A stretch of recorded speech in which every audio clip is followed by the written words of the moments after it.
Hello dear students, आज हम chapter 6 lines and angles and chapter 7 triangles में आई हुई सभी इम्पोर्टेंट रिजल्ट को डिस्कस करेंगे और समझेंगे। रेखिक्यूगम linear pair.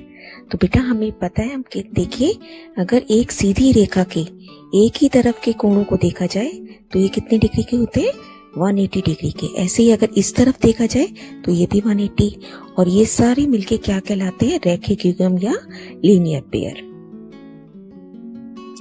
Second important theorem जो कि आपको लर्न भी करनी है, यदि दो रेखाएं परस्पर काटती हैं तो शीर्षाभिमुख कोण वर्टिकली अपोजिट एंगल्स इक्वल होते हैं। That means angle 1 is equal to angle 3 and angle 2 is equal to angle 4। तो बेटा रिजल्ट हम यूज करते हैं, देखिए कैसे प्रूव करेंगे इसे। अब देखिए इससे पहले हमने सीखा था कि ये रेखिक्यूगम है। अगर 1 और 4 को आप देखें कंबाइन करके तो ये CD के एक तरफ बन रहे हैं। That means 1 + 4 is 180। ऐसे ही AB के ऊपर अगर आप देखेंगे तो 1 + 2 इज 180, 1 + 2 इज 180। तो अगर इन दोनों को अब हम कंपैरिजन करेंगे तो 1 1 के इक्वल, 180 180 के equal, that means 2 is also equal to angle 4। और वही हमें प्रूव करना था कि एंगल 2 एंगल 4 के इक्वल है और एंगल 1 एंगल 3 के, जो कि हमें रिजल्ट अच्छे से आता है। थ्योरम आपको एज इट इज लर्न करनी है। नेक्स्ट देखिए समांतर रेखाएं, पैरेलल लाइंस। ऐसी रेखाएं बेटा जो कि आपस में कभी नहीं मिलती है और इनके बीच की दूरी हमेशा समान रहती है, समान अंतर पर होती है, आपस में कभी नहीं मिलती। जैसे ये रेखाएं आपको दिखाई दे रही हैं, ये मिल जाएंगी, ये समांतर नहीं है ना। Lines which are at equal distance. Next देखिए समांतर रेखाएं और तिर्यक छेदी रेखा द्वारा बने कोण। तो हमारे को दो समांतर रेखाएं हमारे पास होती हैं, 2 3, और एक रेखा उन्हें काटती है जिसे हम तिर्यक रेखा या ट्रांसवर्सल लाइन बोलते हैं। तो सबसे पहले जहां पे भी आपको समांतर रेखाएं मिलेंगी तो हम 3 चीजें एकदम हमारे माइंड में क्लिक होनी चाहिए। संगत कोण, देखिए संगत, संग संग, है ना, जैसे आप कहते हैं ना संग संग, हम साथ साथ चल रहे हैं। तो अगर ये कोण इस रेखा के ऊपर बन रहा है A, तो ऐसे ही दूसरी रेखा पर इस तरफ ऊपर कौन बन रहा है?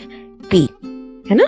दैट मीन्स ये एंगल कैसे कहलाएंगे? संगत या कॉरस्पॉन्डिंग, उसके कॉरस्पॉन्डिंग है ये। A is equal to P।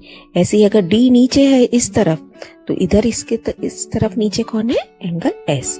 So D is equal to S, B will be equal to Q and C will be equal to R। और ऐसे कोण क्या कहलाते हैं? संगत या कॉरस्पॉन्डिंग। नेक्स्ट देखिए अगर रेखाएं समांतर हों और तिर्यक छेदी रेखा काटे तो अंतः एकांतर कोण बराबर होते हैं। Alternate interior angles are equal. वो कैसे होते हैं? B एक छोड़ के, अंतः एकांतर, एक अंतर, एक के अंतर पर, यानी कि B से अगर आप चलेंगे, अंत है, एक तो अंदर जाना है आपको और एक छोड़ना है। B से अगर आप चले, इस तरफ से चले तो इसे छोड़ देंगे और इधर आ जाएंगे, B will be equal to R। और ऐसी D से अगर आप इधर छोड़ेंगे इसको तो P पे पहुंचेंगे, D will be equal to P। और इनमें आपको Z बनता हुआ दिखाई देता है ना, पता ही है आपको। सो ये वाले कोण भी हमारे बराबर होते हैं। नेक्स्ट है अंतः कोण एक ही तरफ के संपूरक होते हैं, उनका टोटल 180 होता है। That means R plus D is 180 and B plus P is also 180। तो ये 3 चीजें आपको जहां पे भी पैरेलल लाइंस दिखे फौरन एकदम आपको चेक करनी है कि कहाँ ये रिजल्ट हमारे यूज हो सकते हैं। नेक्स्ट देखिए वेरी इंपॉर्टेंट थ्योरम जो आपको लर्न करनी है, एंगल सम प्रॉपर्टी। त्रिभुज की समान भुजाओं के सम्मुख कोण बराबर होते हैं। अगर 2 भुजाएं बराबर हों तो इनके सामने के कोण भी बराबर होंगे। दैट मीन्स हमें दिया है AB is equal to AC। तो AB के सामने कौन सा कोण है बेटा? AB के सामने C, जो इसमें नहीं आ रहा, C, और AC के सामने एंगल B जो इसमें नहीं आ रहा। दैट मीन्स हमें प्रूव करना है C is equal to B। तो हम क्या करेंगे, इस ट्रायंगल को हमने 2 हिस्सों में डिवाइड कर लिया और इसके लिए हमने जो ये ऊपर का इसका शीर्ष था A, इस कोण का समद्वि भाजन करना है बेटे। आपको ये ध्यान रखना है कि हम SAS थ्योरम या रूल अप्लाई करना चाहते हैं। देखिए ये तो साइड इक्वल दे रखी है, this side is equal to this side, AB is equal to AC दिया है और AD के कॉमन हो जाएगा, है ना। तो हमें 3 चीजें बराबर करनी होती है, तो रह गई एक तीसरी चीज। तो जब दो साइड के बीच का अगर हम एंगल भी इक्वल कर दें तो हमारा त्रिभुज कॉन्ग्रुएंट हो जाएंगे।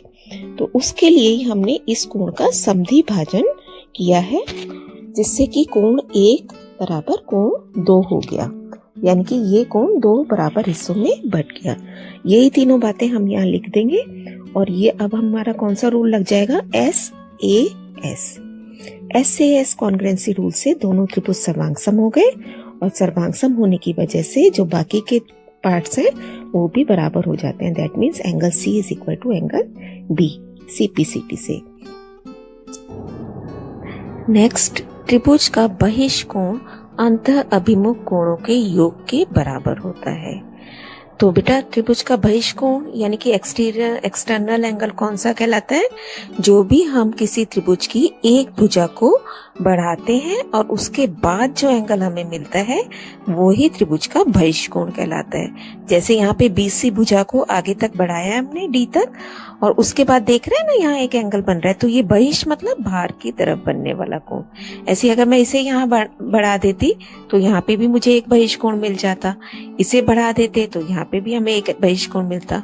तो ये इस तरीके के एंगल जो बाहर की तरफ एक भुजा बढ़ाने से मिलते हैं वो त्रिभुज के बहिष्कोण या एक्सटर्नल एंगल कहलाते हैं। उसके बाद हम इसका क्या क्वालिटी सीखने जा रहे हैं कि ये जो टोटल है इसका ये एंगल अपने दो अंतः अभिमुख कोणों के योग के बराबर होगा। अंतः अभिमुख कौन से होते हैं बेटे, अंदर और सामने, मतलब साथ वाले को नहीं लेना है, इसके सामने जो अंदर बन रहे हैं, इसके सामने अंदर कौन कौन से हैं, ये वाला और ये वाला। तो ये वाला कोण एक्सटर्नल एंगल इन दोनों को मिला के जितना सम बन रहा है उसके बराबर होगा। तो मान लीजिए अगर ये एंगल